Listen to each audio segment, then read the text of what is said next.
पक्षात आणि सांगून गेलं होतं की राष्ट्रवादी काँग्रेस फुटली कारण पुत्री प्रेमामुळे, आणि सांगितलं होतं शिवसेना फुटली कारण पुत्रप्रेमामुळे. आज मी त्यांना सवाल करत आहे, आपला देश वर्ल्ड कप हरला तो पुत्रप्रेमामुळे नव्हता?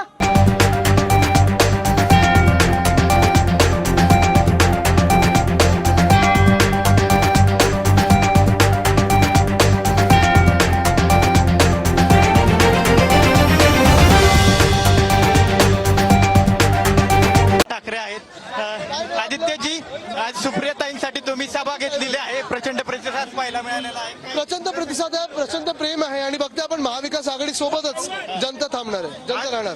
आज आज अमित शहा महाराष्ट्रामध्ये होते, त्यांनी अशी टीका केली की ठाकरेंना पुत्रप्रेमाशिवाय. बघा, हे सगळे बाहेरी लोक येऊन आम्हाला सांगतायत खरी शिवसेना कोण, खोटी शिवसेना कोण. हे महाराष्ट्र लुटणारे लोक आहेत, महाराष्ट्र द्वेष्टे आहेत. आज अमरावतीमध्ये बच्चू कडूंना स्टेज टाकून दिलं नाही, पोलिसांनी त्यांना अडवलं. ही हुकुमशाही तुम्ही बघता, ही दिल्लीची हुकुमशाही मोडून काढायची. काही काही लोकांना आम्ही भाव देत नाही, त्यांना त्यांचा पगार 16 वर्ष आम्हाला शिवाय देण्यासाठी मिळत आहे, त्यांना त्यांचा पगार लक लाभो, आम्ही त्यांना उत्तर देत नाही.